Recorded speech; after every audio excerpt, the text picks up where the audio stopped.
Lo pernah kepikiran gak sih, kenapa film-film sci-fi selalu ngebayangin peradaban masa depan tuh terbang ke angkasa? Padahal rahasia paling canggih di dunia ini adanya di bawah tanah. Gini deh, coba lo bayangin, lo dikasih tugas bikin terowongan lurus sepanjang 1 kilometer. Di tahun 2024, lo tinggal panggil tunnel boring machine raksasa, dalam hitungan bulan kelar. Sekarang, balik ke masa ratusan tahun lalu di Pulau Sumatera. Nggak ada alat berat, nggak ada listrik, nggak ada scanner geologi. Cuma ada batu, tanah, dan sekelompok orang yang ilmunya benar-benar gila. Hari ini, kita nggak lagi ngomongin arsitek pencakar langit.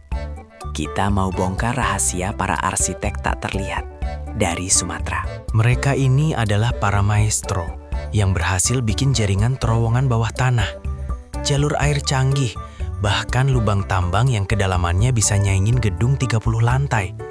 Semua itu tanpa satupun alat berat yang lo kenal. Ini bukan sulap, ini adalah sains tradisional yang diwariskan turun-temurun. Sebuah warisan yang sayangnya udah mulai tenggelam. Tahu nggak sih lo? Coba kita fokus ke jantungnya. West Sumatera, tanah Minangkabau. Tanah yang subur, tapi di perutnya tersimpan harta karun. Emas, perak, dan yang paling penting, air bersih untuk sawah mereka. Masalahnya, harta karun ini nggak mau keluar sendiri. Bayangin, era kolonial, jauh sebelum itu malah. Ribuan orang hidup dari bertani dan menambang. Kalau mau bertani, air harus diatur biar sawah di lembah yang satu bisa dapat suplai merata sama sawah di bukit yang lain. Kalau mau nambang, lo harus ngejar urat emas yang nancap vertikal ke dalam bumi, kayak pembuluh darah raksasa. Nggak kayak di Jawa yang fokusnya lebih banyak ke pertanian dataran rendah, di Sumatera Barat, tantangannya adalah geografi yang berbukit dan vulkanik. Air itu harus diakali, biar mau lari kemana yang kita mau. Disinilah para arsitek tak terlihat ini muncul. Mereka nggak punya gelar S3 teknik sipil, tapi ilmu mereka, kalau dibukukan, mungkin bisa jadi kurikulum paling canggih sedunia. Mereka ini bukan sekedar tukang gali, mereka adalah geolog dan hidrolog sejati. Selama ini kita selalu mikir kalau teknologi canggih itu yang pakai mesin dan chip. Padahal, teknologi paling sustainable itu adalah yang bisa memanfaatkan alam 100%, dan itulah yang dilakukan. Mereka melihat batu bukan sebagai halangan, tapi sebagai petunjuk. Mereka melihat air bukan sebagai ancaman, tapi sebagai rekan kerja. Kebanyakan orang salah mengira bahwa menambang kuno itu cuma ngorek ke bawah kayak sumur. Itu salah besar, guys. Kalau kita ngomongin urat emas di pegunungan vulkanik Sumatera, urat itu seringnya miring, bahkan kadang horizontal. Untuk mencapai urat emas yang jauh di dalam bukit, menggali ke bawah itu mahal, capek, dan rawan longsor. Jadi, mereka bikin strategi lubang tikus atau lubang panjang. Mereka menggali masuk secara horizontal, ngikutin kontur bukit. Tujuannya cuma satu, memotong urat emas sedalam mungkin. Analogi warung kopi. Bayangkan lo mau motong kabel di tengah meja yang panjang. Lo nggak mungkin motong dari atas meja berkali-kali sampai habis. Lo mendingan motong dari samping, lurus, sampai ketemu kabel itu di tengah.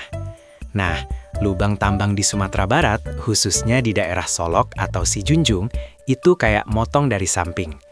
Lubang ini bisa tembus puluhan, bahkan ratusan meter. Efeknya, akses yang lebih efisien ke material, dan yang terpenting, drainase.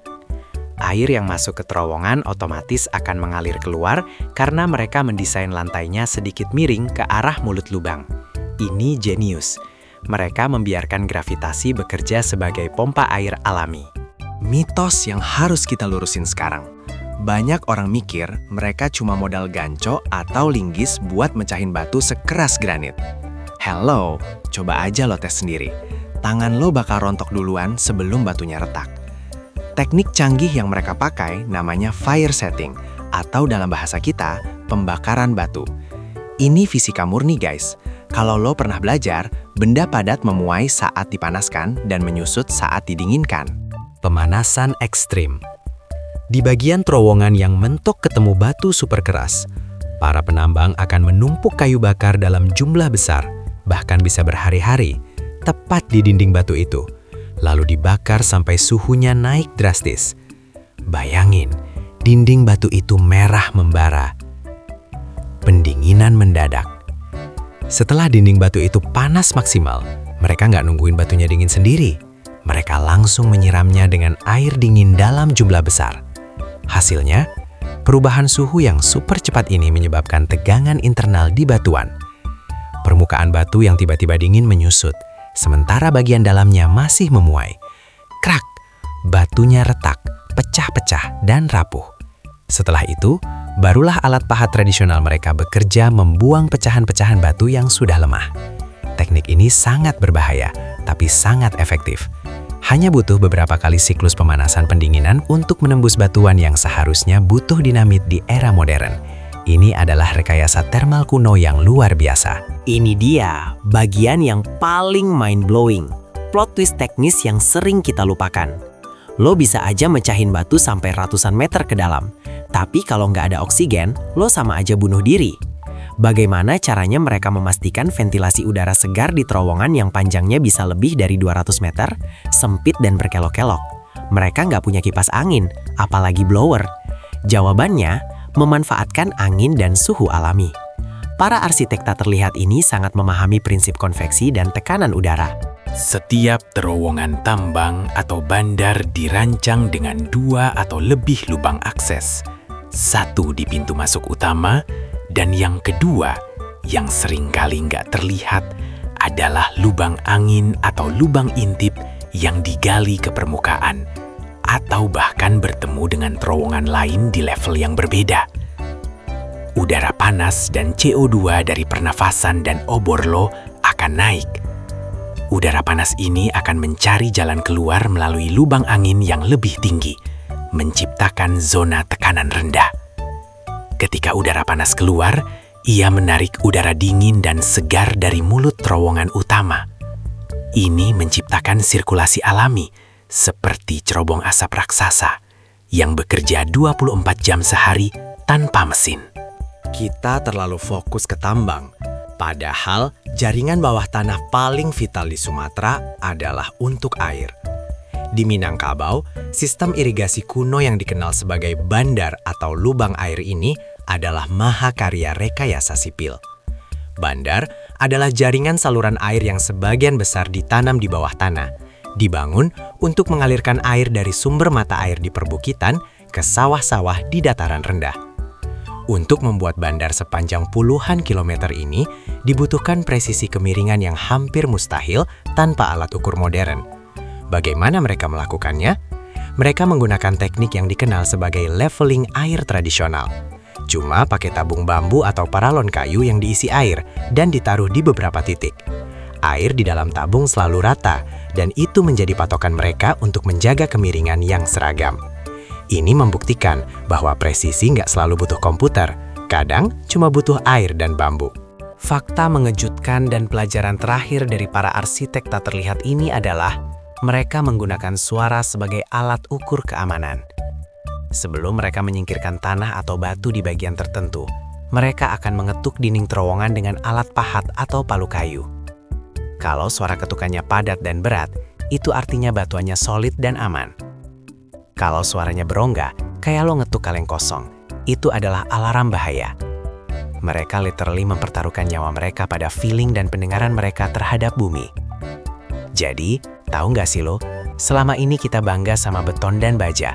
Padahal leluhur kita di Sumatera udah bikin sistem yang bertahan ratusan tahun, yang ramah lingkungan, dan yang paling penting, berfungsi. Hari ini, banyak dari lubang-lubang kuno ini udah ditutup, ditinggalkan, atau bahkan digunakan kembali secara ilegal. Ketika mereka ditinggalkan, sistem ventilasi dan drainase alaminya mati. Inilah kenapa di beberapa daerah di Sumatera kadang muncul sinkhole atau lubang ambles mendadak. Itu adalah bumi yang berteriak, mengingatkan kita bahwa ada jaringan canggih di bawah sana yang butuh dirawat, bukan dihancurkan. Pertanyaannya sekarang, di tengah semua kecanggihan teknologi kita, apakah kita masih punya keahlian dan kepekaan untuk bekerja bersama alam seperti yang dilakukan oleh arsitek tak terlihat dari Sumatera ini?